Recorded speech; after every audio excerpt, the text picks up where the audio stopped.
Welcome to a new episode of Monthly Review, the monthly feature in which I talk about the best CDs released in the previous month. And since there was no episode in August, let's focus a little bit more in August. Also because September left a lot to be desired in terms of quality and frequency of CD releases. So let's kick off this episode. So best of, and now we are going to do a September and August kind of feature. It is quite frustrating to say that September was not as exciting as I was expecting, and many of the CDs that were kind of exciting were released yesterday, so I didn't have any time to check those out. As it is, I'm going to talk a little bit about the CDs released in August, because August was absolutely amazing, especially if you are a fan of pop music. Surprisingly, also for fans of rock music, there were plenty of interesting CDs in there, and some of those had rock when the artists usually release pop music, and the others had pop when the artists usually release rock music. So let's dive a little bit into those, starting with SparQlew's We Will.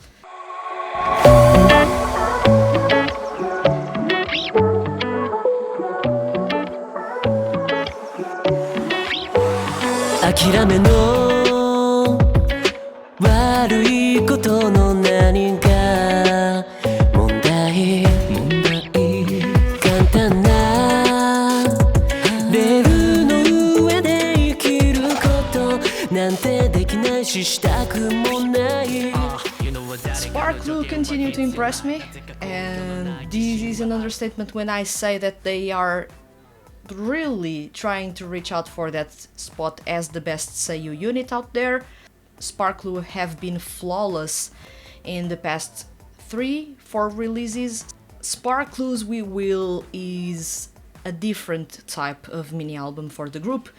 The group up until now was releasing music as a group or individually, which happened in Daybreak, which was the last CD that they had as a quintet. Now as a quartet, they have tried a little bit of everything, but their sound has remained consistent since that release. So they have been insanely consistent since Daybreak.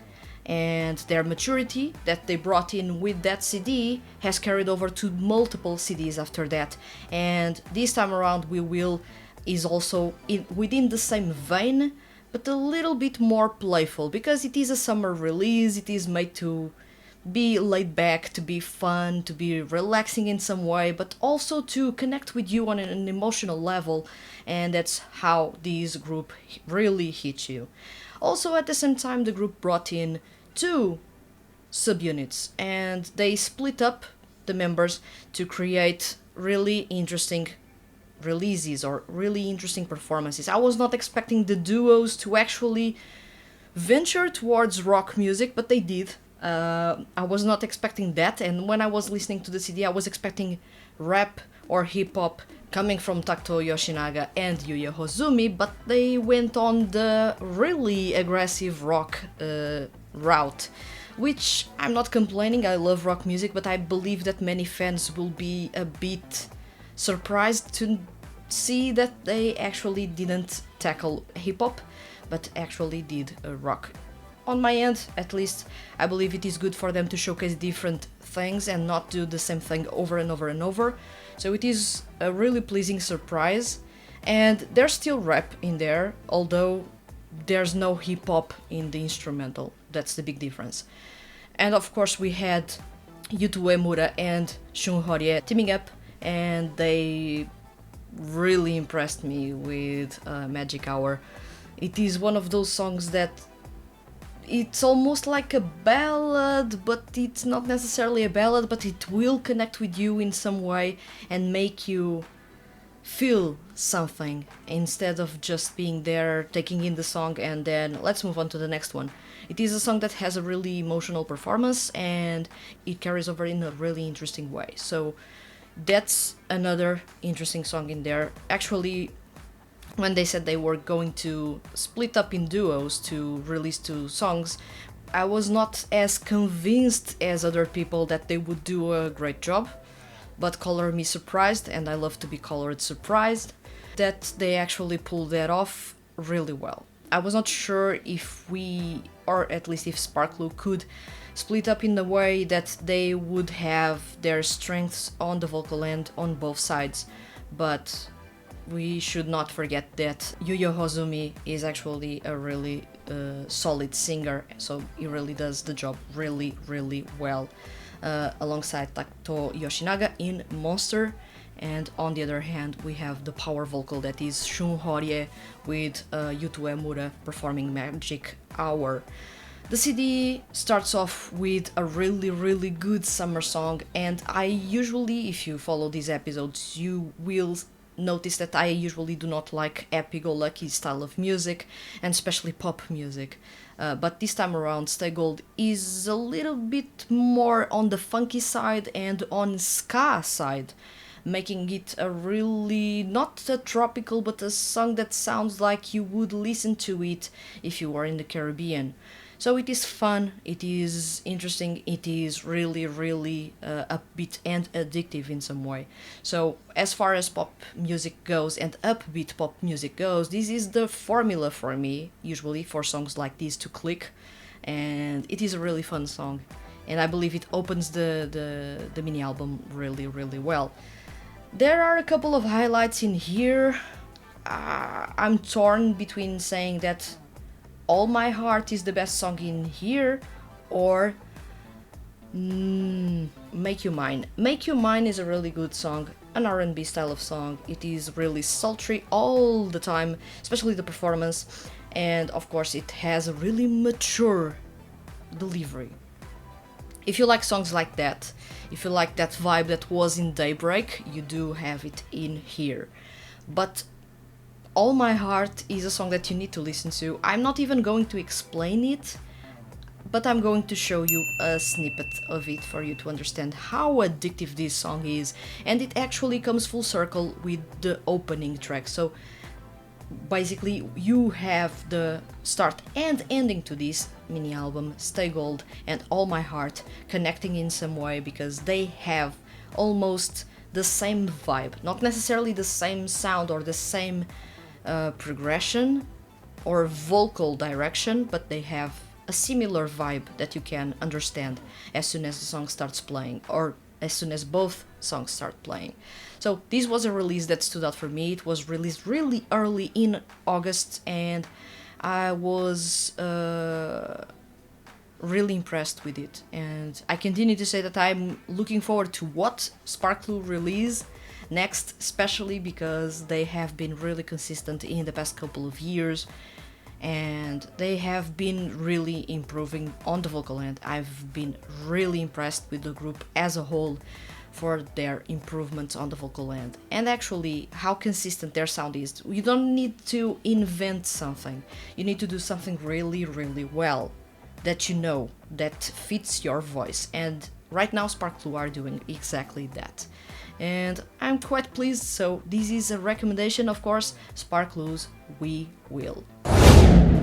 Then, and this will quite possibly be one of the CDs that most people didn't pay attention to, it is GYROAXIA's All My Parts.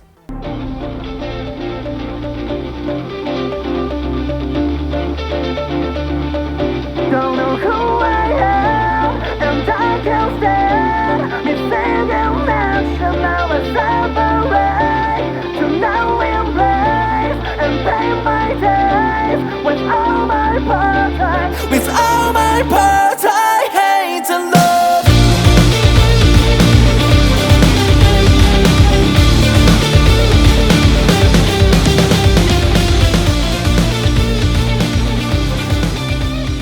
If you haven't checked this digital single, it is a digital single, it is quite possibly one of the best, if not the best, rock song released so far in 2023. I'm not even kidding.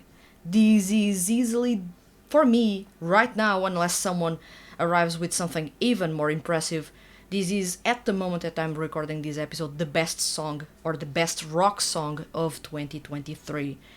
Hands down. especially coming from GYROAXIA, this is a massive upgrade in terms of quality for them.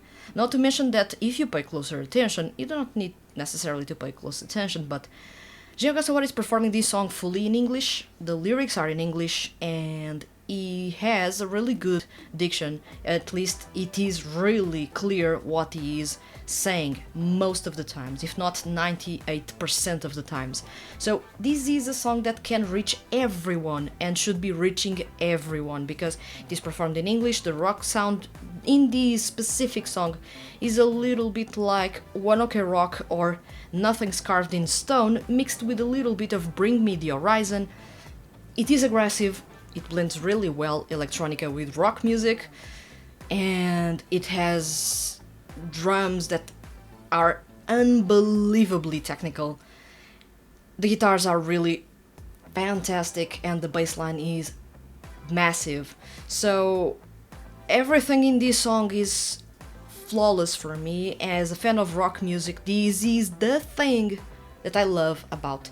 This is a song that is exciting, that has lyrics that you can connect with, that you can scream and shout along.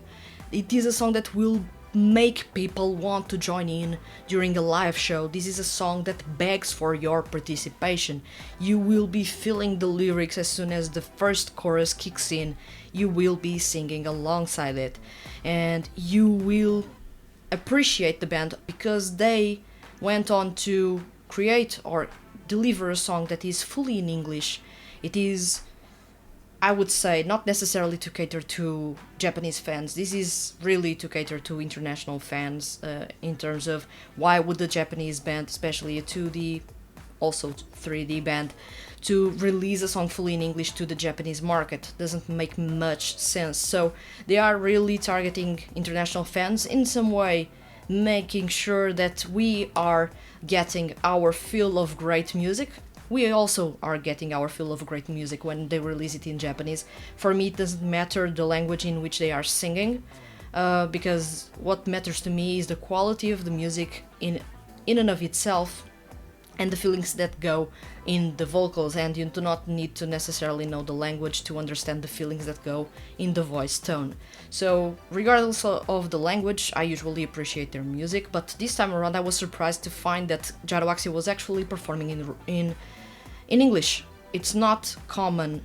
You don't see rock bands, especially 2D rock bands. In their case, they are also a live band aside from the 2D counterpart, but still you do not see groups within 2D music projects to actually come forward and perform a song fully in English and with that confidence and with that quality. There have been some that have attempted and they have done a really good job in the past. There are a couple of examples performed by Wataru Komada, Daiki Hamano and Soma Saito that have performed songs fully or almost fully in English, and they did an amazing job. But 100% in English, like it is All My Parts by GYROAXIA, they haven't, and this is quite impressive. Once again, kudos to Jinho Kasawara for doing that amazingly well and for being so powerful and filled with raw emotions in there, because I was really feeling the anger, the frustration in those vocals. I was really connecting with those, and when the chorus kicked in, I was with goosebumps all over. This is the type of song that will hype you up, and I would believe here in Europe or even in the States, this would be a song that would demand a mosh pit, and I'm really up for that if it ever happens. Of course, in Japan it's a different talk, but still, amazing song. It is a gem. It is an underrated CD or an underrated digital single. Not many people paid attention to it. It was with a really odd promotion cycle. It was not everywhere the news, and it was really restrained to mostly the fandom around them and from Argonavis franchise. I would have loved for the song to be more publicized because this really is gold, and not many people will come across it unless they check this episode, unless they talk with someone that is a fan of theirs, or unless they follow the From Argonavis franchise and happen to be a fan of GYROAXIA. So it's not really something that was really well publicized. It is a pity, because it deserved to have a full-blown marketing campaign behind it. I do hope this song eventually ends up finding its way to a full-length album, and I'm still waiting for that full-length album to be released, or at least a mini album to follow Freestyle, released last year. This is one of the best CDs, or the best rock songs at least released in 2023, so if you are a rock fan and if you love songs that are powerful, that connect instantly with you, that have a really interesting blend of music or sub-rock music genres, and does it really well, and has a fantastic, or really a connective, powerful, and emotional delivery on the vocal end, this time around by Gion Gasawara, of course, this time around, always by Gion Gasawara. This is the thing for you, so do not skip this song, do not leave it unlistened. And to wrap up these, we have Loulou Nothing.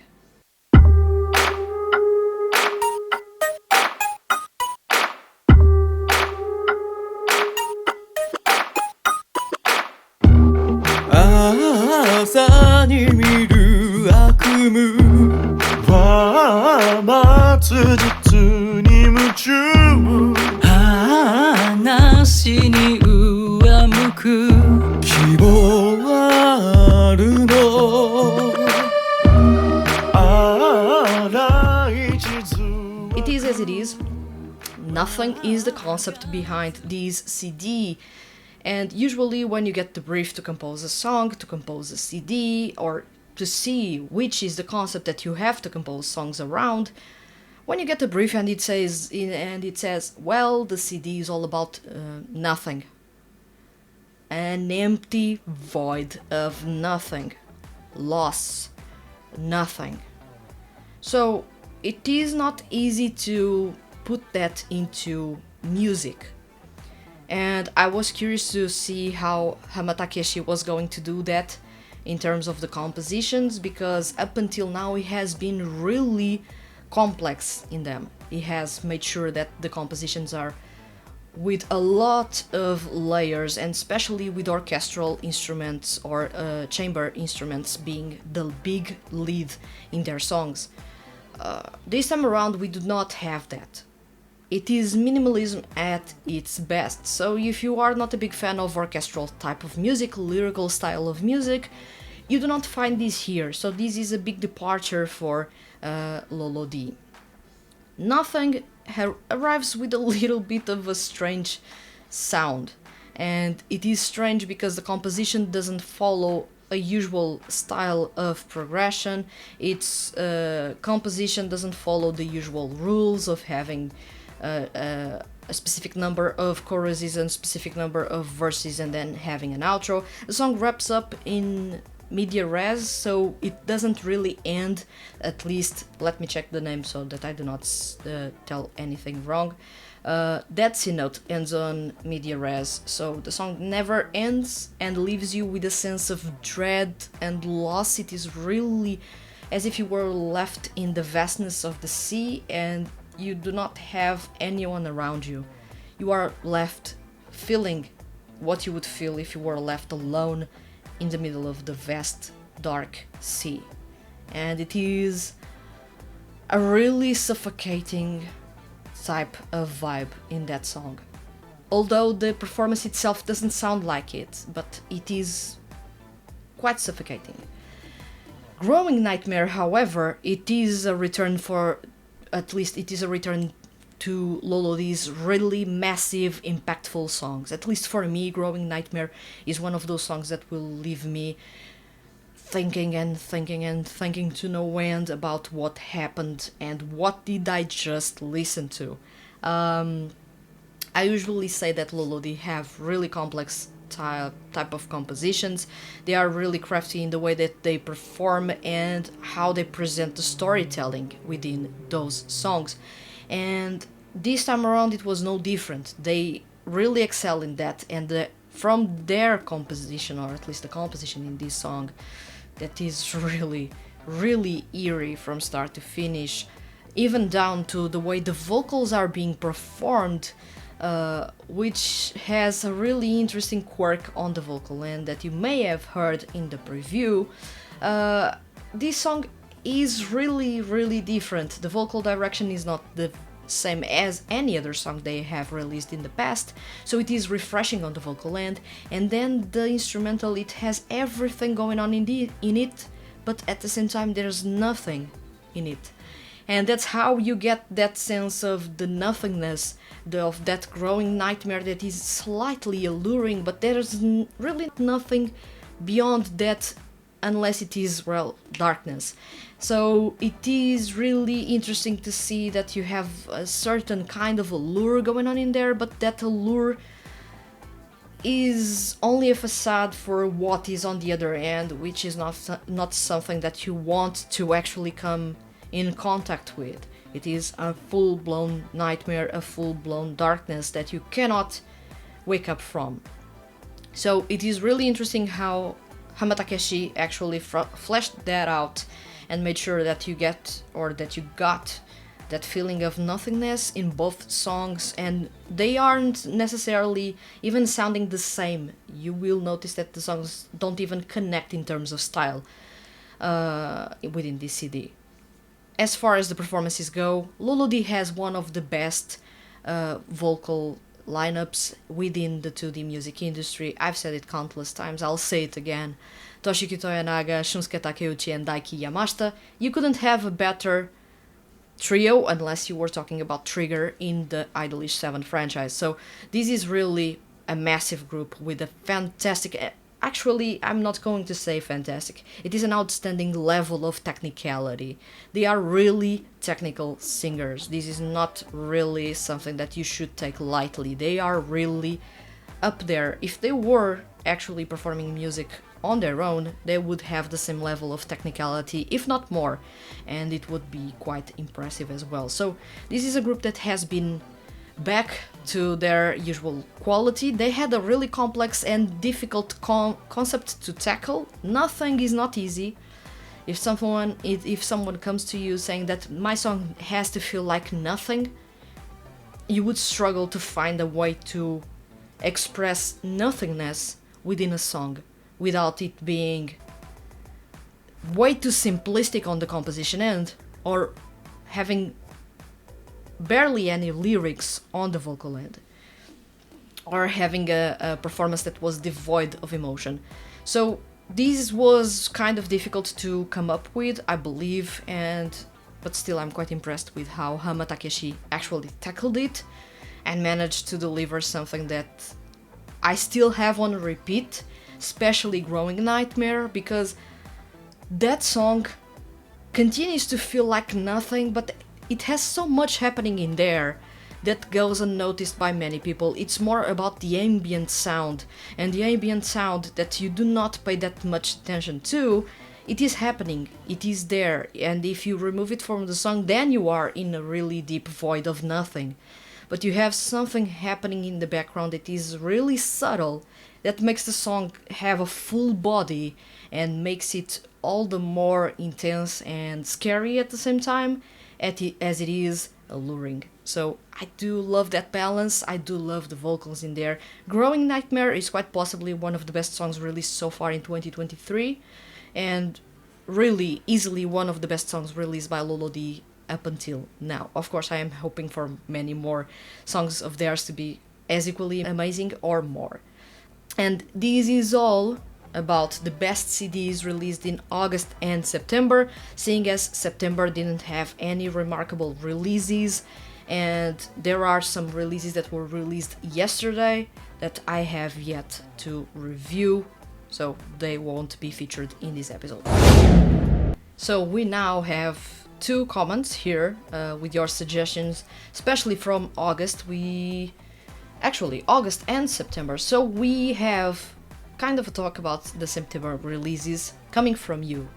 And I have some of the CDs that you are mentioning in my list to review, so let's see how spoilery you were. First off, we have ML in the August episode.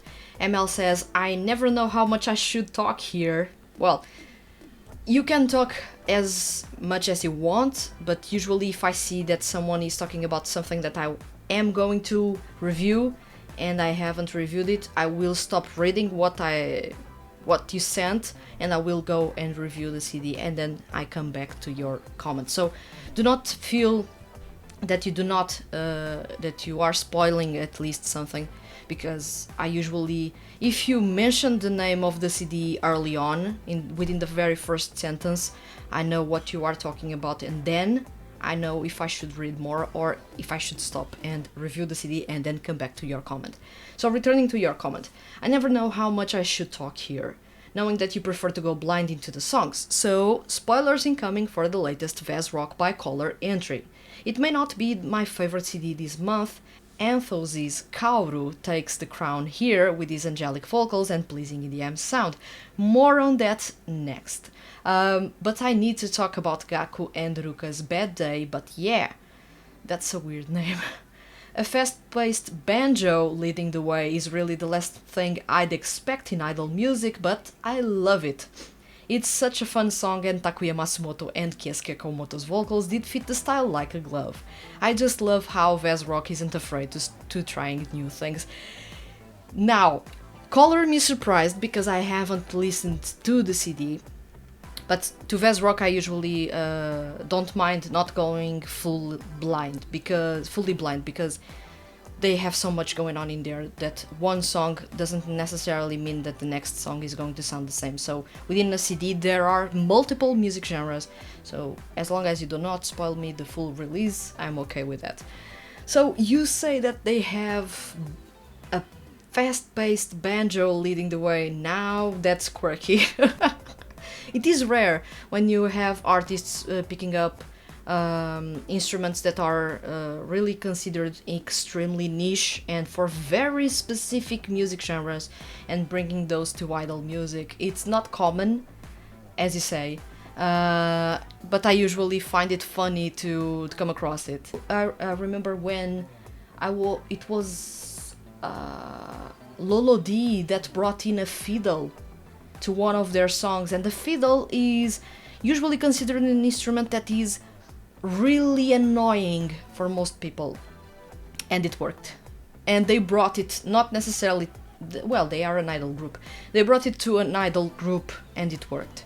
So I'm curious to see how a banjo would work with within actually the Vaz Rock franchise. But as you say, the Vaz Rock franchise doesn't have a fixed music genre. They do have rock at their core, but that's because of the concept of the rocks that they represent. Besides that, they do tackle rock sometimes, but they are mostly experimenting with pop music, EDM, and sometimes doing these weird, but lovely at the same time, mixes of world music with pop and rock and hip-hop. So I do find it quite interesting. Color me surprised, and for sure I have all the CDs in this Bicolor season to review,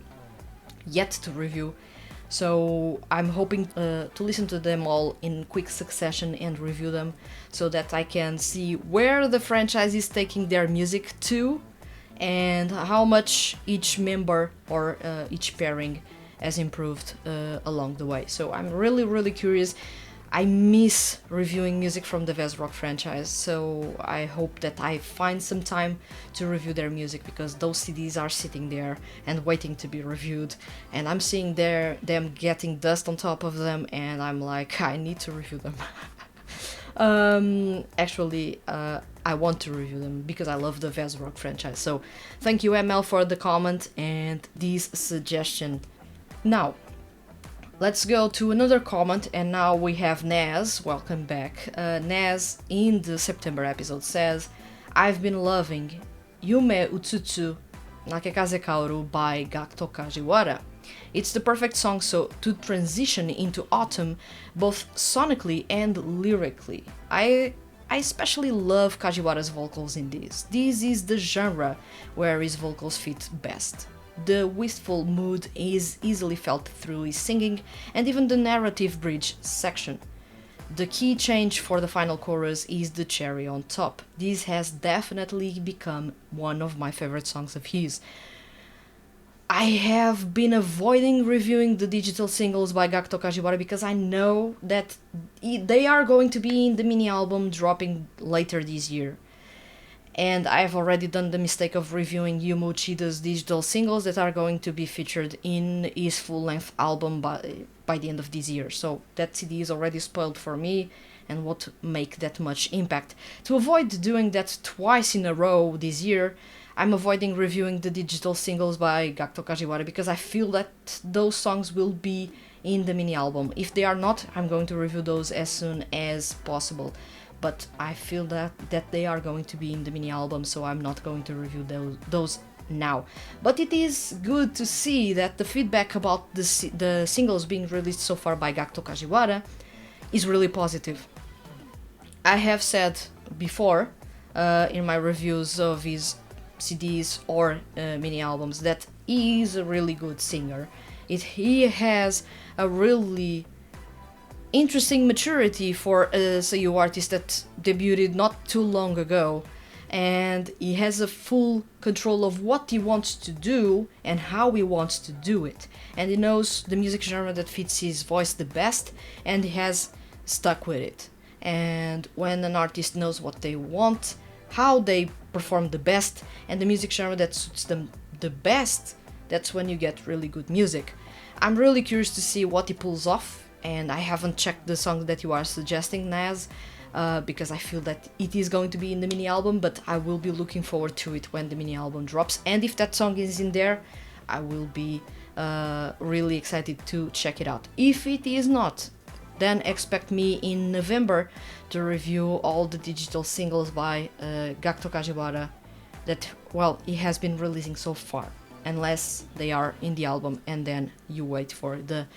If you want, you wait for the review of that specific album and my talk here on Monthly Review. For sure, I will be talking about that CD. Then we have another comment, this time from ML, but in the September episode. ML says, Daiki Yamashita's sequel. The way he sings is exactly what I love about his voice. It's so sweet but yet so powerful. If these last two digital singles are anything to go by, I'm really looking forward to his next EP and album. I said it so many times that I want Daiki Yamashita to pull off something impressive to show really his vocal range, because he has an amazing range. He has one of the widest vocal ranges as a singer among male seiyuu. At least I feel like it, unless there are some seiyuu that are hiding that fact themselves. And I feel like he is one of the most technical, especially due to his background. He is one of the most technical and ready to deliver something that is quite impressive and that will leave us in awe, regardless if it is a powerhouse ballad or if it is a really subdued, gentle type of song. He can do both, and he can do both really well. I just want him to actually start showing how good or how impressive of a singer he is, how he fully deserves to make a solo debut.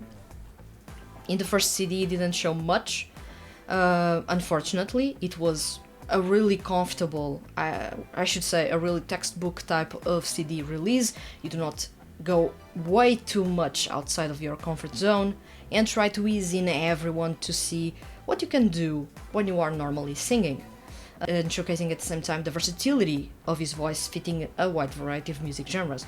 But I want him to niche down a little bit, so that he finds his voice and that he finds his music genre, or at least the music genre that fits best his voice. And if you are saying that sequel is a perfect mix of both, and that it may sound like he has found both, I'm really looking forward to it. Once again, it is a digital single. I do not know if it is going to be part of a bigger CD release, and since there is a unique trend going on right now that seiyuu artists are releasing digital singles, a lot of digital singles prior to releasing a full-length album or a mini album, I'm afraid of reviewing digital singles right now by seiyuu artists because they may be included in a full-length album, and when I arrive to that full-length album, maybe 1 or 2 songs are new to me and the other ones are not, and then the CDs will not connect with me as much as they should. So I'm aware that the CDs or the digital singles are being released. I'm avoiding those on purpose, because if they are part of a bigger release, they will not connect with me in the same way that a song connects with me or a CD connects with me when everything is fresh.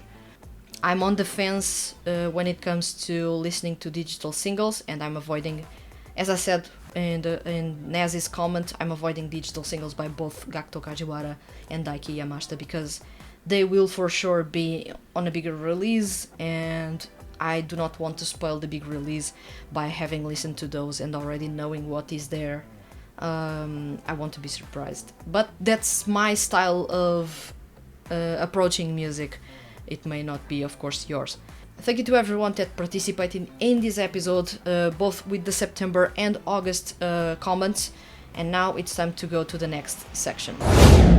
Now it's time for monthly choice. It is the corner in which I talk about the songs or the CDs that I recommend you to check, because I have been listening to those a lot and I feel that you need to check them out.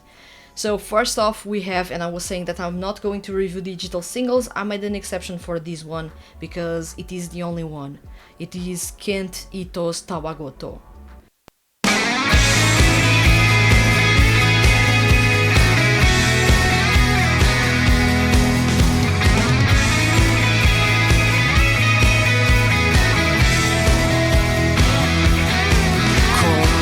掲げた願い叶ってはダメね I know that tonight 長い髪なびいたらこのままでそばにいたいの This is a single that when I was listening, I was thinking that it would suit so much You Make. It is a song that you would usually find in You Make's repertoire. Of course, Kentito is part of You Make, and is the one in charge of the composition, so it is to be expected that sometime soon he would eventually have a song in his repertoire as a solo artist that would sound like a song in his basically releases with You Make. So I was not surprised, I should say, but it was interesting to find a song that is fully his in that specific style. It is a semi-acoustic pop rock tune. It is relaxing, it is laid back in a way, it has its own pacing, it doesn't go out of its way to impress you. It is the type of song that is kind of nostalgic in some way, and it feels like the end of the summer is here, and well, it makes memories come afloat. At least when I was listening to it, it made me remember things from my youth. So this is a type of song that I would say it is quite nostalgic. It is simple at its core. Do not expect anything fancy, both on the vocal end or on the composition end. It is a song that feels good to listen to. And sometimes you do not need to be impressed, you need to feel good. And this song is one of those that feels really, really good.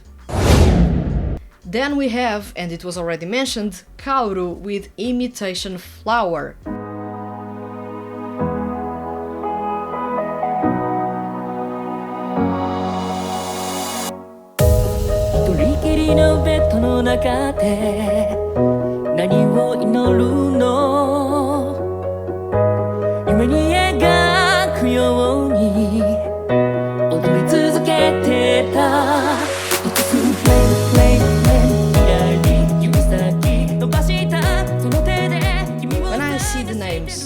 Takahiro and Zakbi in the same sentence, I usually get really excited. They have been creating, actually, Kan Takahiro and Zakbi have been collaborating within the Hanadol franchise and Vezrock franchises, and they have been doing quite the amazing job whenever they are teamed up. So I was expecting a dance tune, really mature dance tune with a really insane technicality on the vocal end.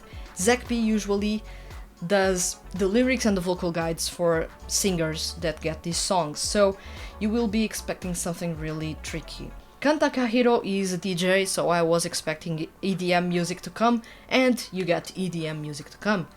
And much in the likes of Turn Around Again by Reiji in the Vez Rock franchise, this song is really, really alluring. It's really sexy.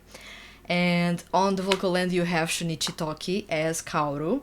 He is one of the main vocals in Anthos, and he has been impressing me and I believe many other people since the very start, because he really goes for those high notes whenever he wants to. He really can go down on his vocal range and support the lower the baritones and the bass singers. He can do a little bit of everything, and he really is a jack of all trades when it comes to singing.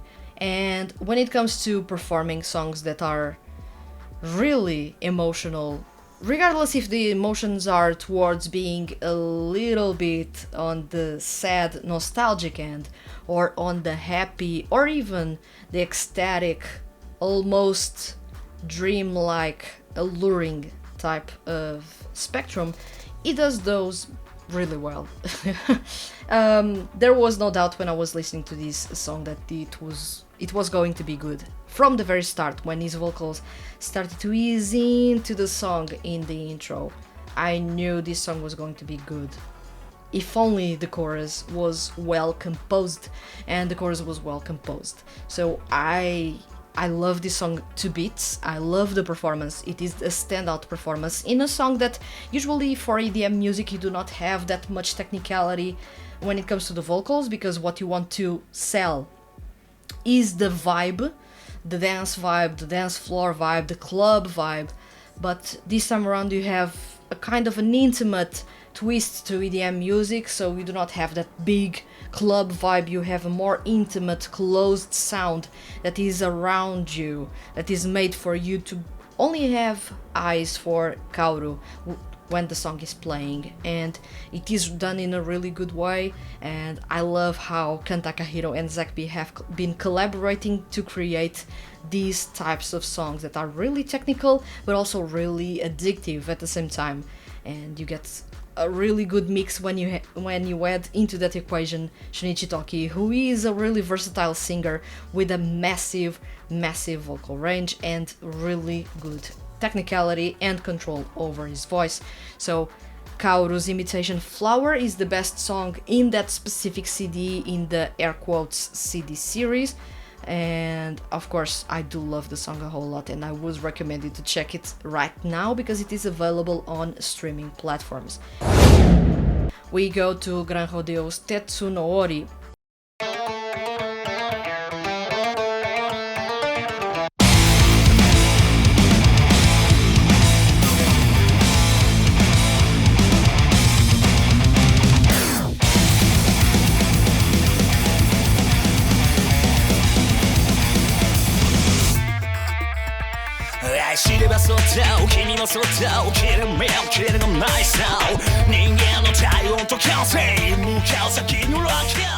Tetsu no Ori is a return to eclectic type of CD releases for GRANRODEO. You do not have full-blown 3 rock songs. You have a full-blown almost speed metal meets punk rock meets hard rock type of song with the title track. Then you have something more laid back, and you wrap up with something that is more within their usual style. Tetsu no Ori is a really interesting song. I do love when GRANRODEO goes fast and aggressive, and they do that exactly in the title track.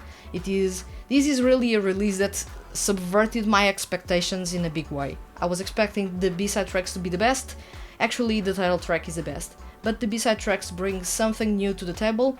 I didn't click with some of the things. You may be clicking with those really easily, but it is really worth checking out. I will not say it is the best CD release from August, far from it, and not even the best CD release by GRANRODEO, far from it, but it is really interesting. And yet again, more rock music for us fans that are lacking a little bit of rock in this time of the year. This is all on my end about the monthly choice CDs. And when it comes to your suggestions, in August we have a suggestion by ML, and it is the only suggestion we have in the 2 months. ML says, I know I recently suggested a Tsukuta song with Wataru Hatano, but I have another one. Tomei Lullaby, a 2015 solo song. It's just a really beautiful ballad, starting with just the piano, then rock elements join in, then an acoustic guitar, but most importantly, the guitar solo of almost 25 seconds made me remember your speeches about how they are never long enough.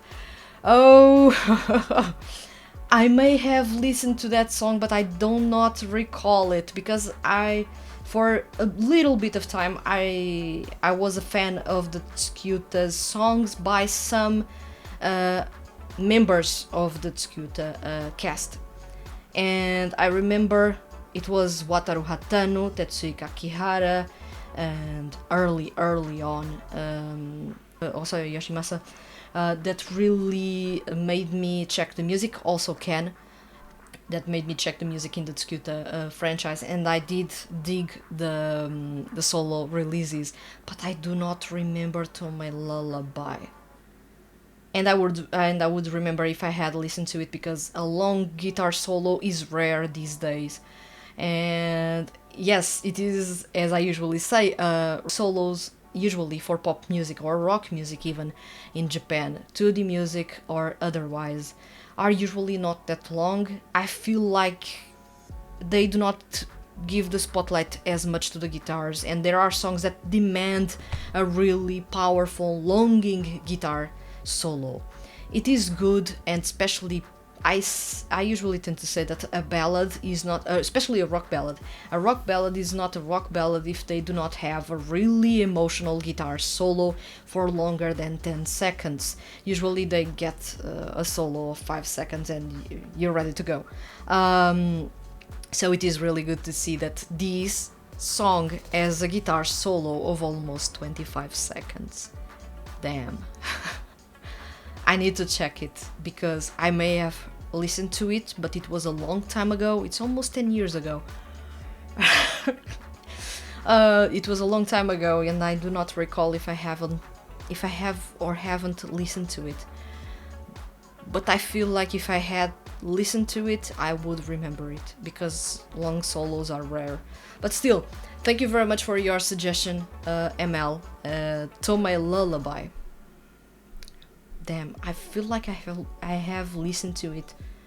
The name isn't strange for me, but well, I will be checking it yet again, because I may have it here on my PC, so I will check it and see if I do have it. If I don't have it, I will be looking forward to it, because a ballad, Wataru Hatano, a really good piano, rock music, and a guitar solo, you are really ticking all the right boxes for me. So I will be checking it out. This is a pity for me, because the Tsukuta franchise could be more of these and less of the EDM stuff that they do. I do understand why they do some of the EDM stuff they do and the pop music that they do, because it is a really unique project, but I feel that this franchise is at its best when it is performing ballads or duet songs that are within a ballad or rock tune. But that's just my opinion as someone that doesn't like pop music that much or EDM music that much. But yeah, thank you very much, ML, for participating. This episode is sponsored by all the Hand That Feeds HQ's patrons on Patreon. A big thank you for the support. October is just around the corner. Actually, when this episode is out, it's already October. So I've checked my calendar of CD releases, and there are actually some interesting things happening in these last 3 months of the year. And in October, I'm quite excited, and let's check my guide here. Anthos is Other, and that's because, well, I've listened to all the releases in the Think of Me series, and so far Anthos have been near flawless. They have been more impressive to me than Loulou, but Loulou has had to tackle really difficult concepts while Anthos hasn't. So that's a big difference. But Anthos has been improving a lot on the vocal end. I remember saying that I was impressed with how Regret, a song in the previous CD, was performed and had that solo, not solo, but that part in which there's someone that goes in head voice into the last chorus, and that I was really thinking that it was Wataru Komada or Seiichiro Yamashita because they have a similar voice tone when they raise their voice. Actually, it was Seiichiro Yamashita, and it was impressive. So I'm looking forward to seeing what Anthos has to offer next, who will be the next one to impress me on the vocal end, and of course to see how they weave their storytelling into the music, and once again tell us interesting stories with it. I'm really looking forward to other, and I want to see and hear what Anthos has to offer, because this is a group that always brings something that I will enjoy. Even if there are songs that do not click that much with me, there's always one song that clicks with me, and I'm really looking forward to that. Then we have, and we already talked a little bit about that, Gakuto Kajiwara's Jinsei no Life.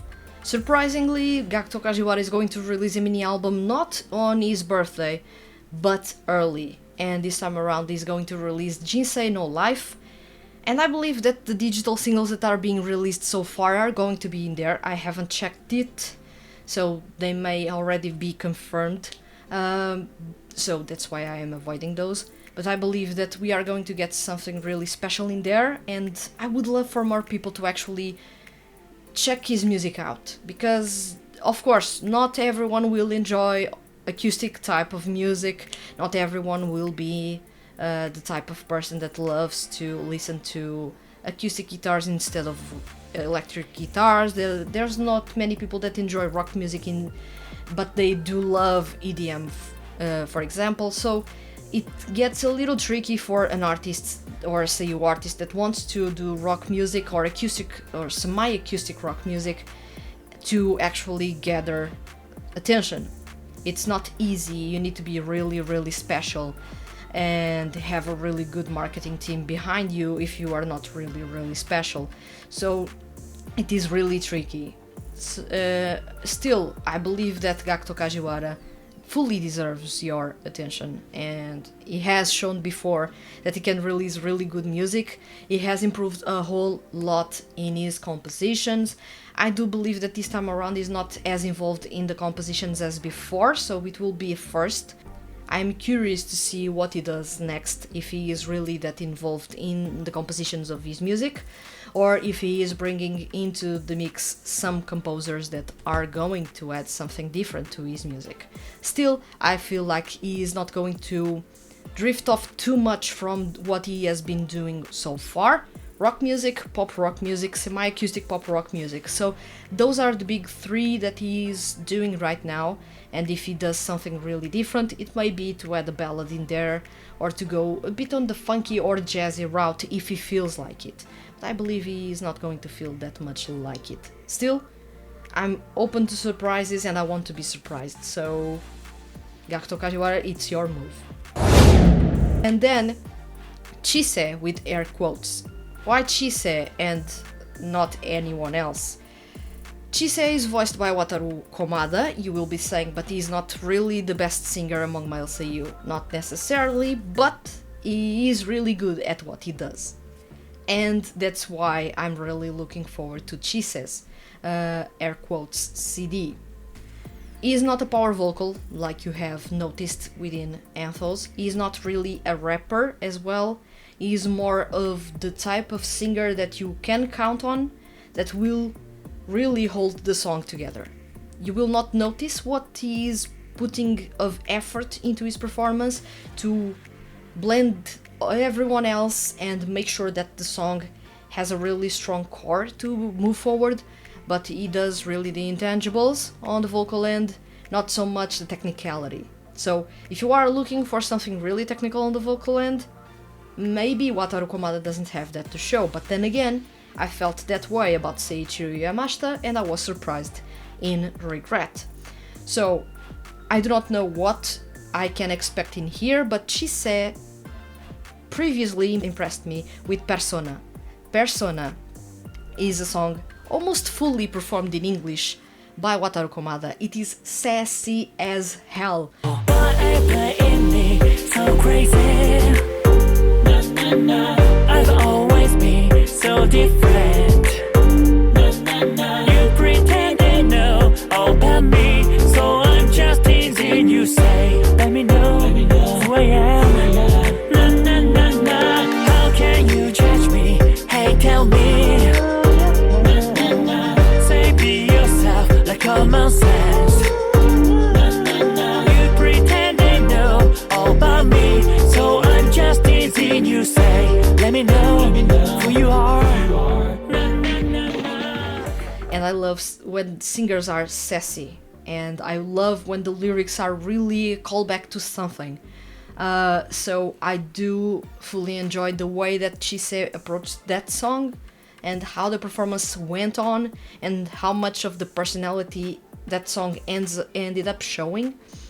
So I'm expecting something in the same vein or in a similar vein for this CD. I believe we will get an EDM song in that CD. I haven't checked the previews, but or at least I am expecting something in the same vein as Persona. And if it is there, believe me, I will be talking about that specific song to no end, really. So let's see what he can bring to the table. I'm really looking forward to it. And I'm looking forward to see what he does next. And that's all the CDs that I'm looking forward to in October. And basically seeing the comments, Naz is also thinking about something that I also said. So Naz adds, after listening to these months and previous months' releases, I'm looking forward to Gakto Kajiwara's mini album. I've loved his previous albums and it's exciting to see that his songs were written by popular J-pop artists. Well, that's new information for me because I haven't been paying much attention to that. So as I predicted, there's going to be a different twist to his songs, at least lyrics-wise. So I'm looking forward to see what he does next, and although this is not a much anticipated CD by many people, I'm looking forward to it a lot. And just like you, Naz, I loved almost everything, if not everything, that Gakto Kajiwara released so far. So I want to see what he brings next, and if we get something in the similar vein to Otona. I love Otona, really. So thank you very much for participating, and if you are just like me excited for Gakto Kajiwara's Jinsei no Life, do let me know in the comments below, or any other CD. Feel free to leave your comments about what you are most excited for, and maybe I can feature those here in the next episode. And now it's time for Ask Vanessa, the corner in which you ask me questions, or I can bring a theme and talk about that theme. We have a comment or a question by ML. So ML asks, if you could choose a solo artist and or a 2D group to change the genre of music they sing, which group or artist and which genre would it be? Oh. This is tricky. ML, you basically asked me a question that I could make a full-on podcast episode about. If I could change a music genre...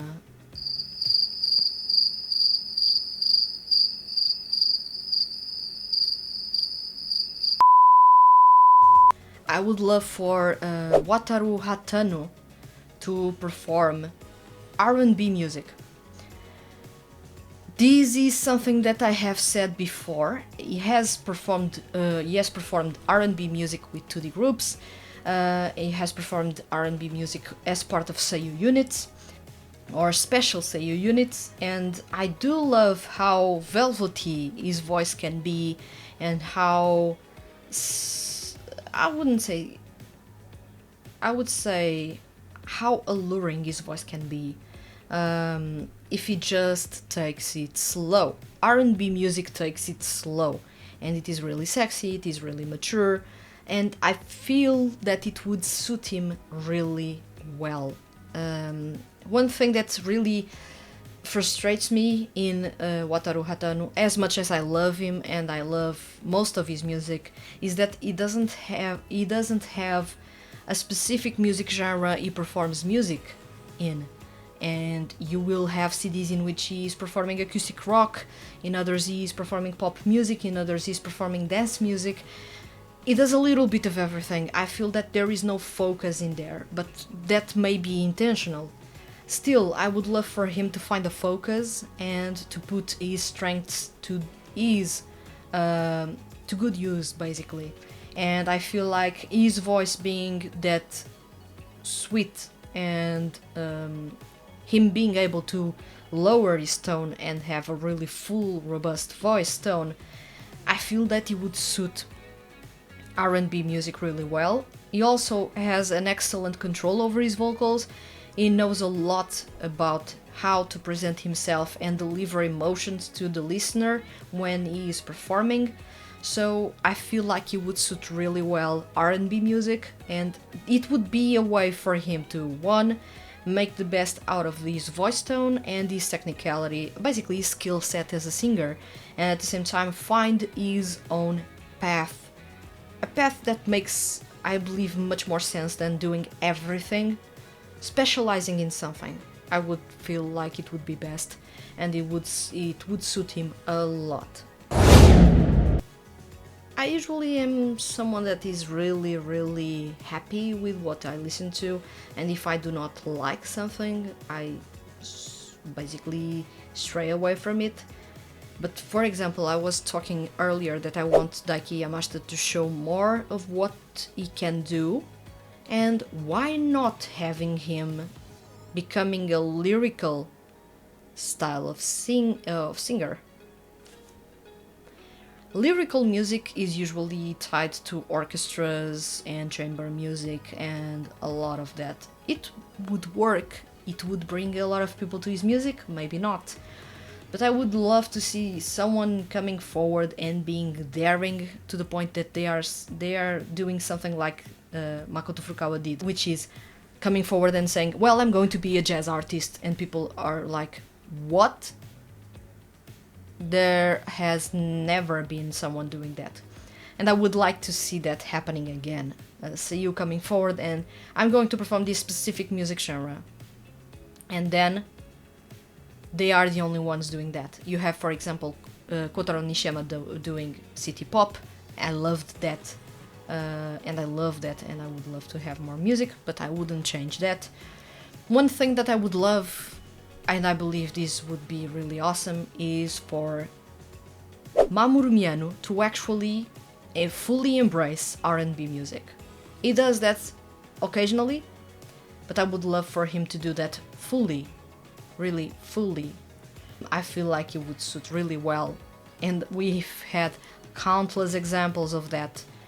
Dream On being one of the best examples of how Mamoru Miyano can perform R&B music. I would love to have that full on for as long as he would want to keep that up. So I'm a big fan of his voice, especially whenever he performs R&B music and ballads, but still R&B music would be something that I would love for him to actually tackle full time, because I believe his skill set and his technicality and his voice tone and usually his demeanor as a singer would suit better R&B music, but going towards the R&B music route would instantly make his music necessarily have to sound mature and have mature lyrics, because R&B is not really innocent.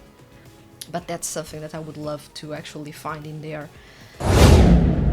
Oh, I do have something in my mind, but then again I would be talking about the same artist over and over again. I already know. The last one I'm going to add is Tasuku Hatanaka, and many people will be thinking, well, but he does a little bit of everything. However, I only remember the dance tunes. Most people will be saying that. That's exactly what I want to talk about.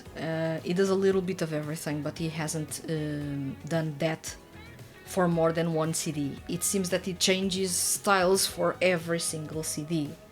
And even within a CD, he changes styles for every song. And I want him to have a bit more direction in his career, and if I want to have that direction in his career, I also want him to tackle one very specific music genre. It is R&B pop. Also R&B, but this time around R&B pop, much in the style of what Yumuchida does. I want that style of music for Tasuku Hatanaka to actually focus on. So it is not as much changing completely, but more like focusing on a specific thing that works best for his vocals. I feel that he, in a way, his music ends up underappreciated because he can't grab or make sure a fan sticks as a fan for all his CDs, because all CDs are different and people will click with something and not click with the next one because there's a big or a massive change between CDs. And I would love for him to have a little bit more consistency so that he could hold more fans for a longer period of time, and that he could in a way get more consistent in his music, to actually we in a couple of years can look back into his music and say that he had a period in which he was trying to find himself, but then as soon as he found himself, he started to become more popular. And that I believe it is something that he is lacking. Is it going to be the solution for him to become more popular? I believe there's many more factors playing into it, and another one would, of course, would be the frequency with which he releases music. But still, if he was releasing something more focused, more specific, if he stuck to his strengths as a singer, he could have R&B music, pop R&B, or an R&B pop, and then add a little bit of a ballad in here and from time to time a rock tune. But if he actually focused on a specific music genre, he would be sounding much better in my opinion, and he would start to create an history of releasing music in a specific music genre, more than being known for releasing music for some anime series and people will check the music and the music doesn't sound the same. Every single sounds completely different. While this can sound innovative for some people, for me it is something that worries me, because an artist that is always doing something completely different, almost like starting from zero with each CD, is an artist that doesn't have a direction. Not necessarily an artist that wants to do everything. It's an artist that doesn't really care about the music they are performing. They are performing what is given to them. And with some exceptions, usually that's what happens. I do not know in this specific case, of course, I would love to know, but I do not know. But I would love for him to find his direction, and I believe that if he was actually performing R&B pop, he would find his direction. All this to say to ML that my big conclusion is that I want someone to actually say, I am an R&B artist. Surprise me. I want someone to do that.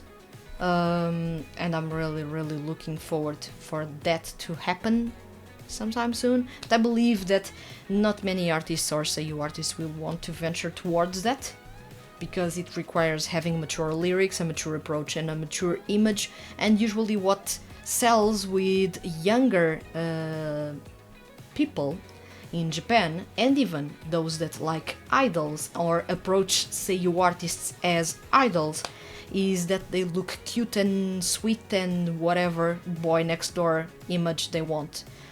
I feel that it waters down their quality of their music, and I'm not even caring about the looks, but it waters down the quality of their music if they have to match the looks to the music. So I would love to have an artist actually tackling R&B, but I'm pretty aware that only when they reach their 30s, it's when they start approaching R&B music, because they now feel that they can be mature in their approach to music when they could be mature with their approach to music right from the start when they are in their 20s. So that's something to be considered. And that's all for this episode. Thank you for watching this episode up until the very end. This is a long one, but it had to be a long one. And also, this episode barely added any content from September. That's because this is being recorded still in the last day of September, and yesterday there were a couple of CDs that were released and I didn't have time to review those. But since I couldn't delay this episode any longer, it is being released with mostly content from August. And some of your comments, thankfully, talked about the CDs in September, so you get a little bit of me talking about those. The next episode, I may talk about some CDs in September, the ones that were released in the last week of September, but only in the monthly choice corner. And this is all from me. Thank you very much for sticking around and watching this episode. Do give me a like if you can, and subscribe to the channel if you enjoyed this content and want more on your feed. And, well, I'll see you around.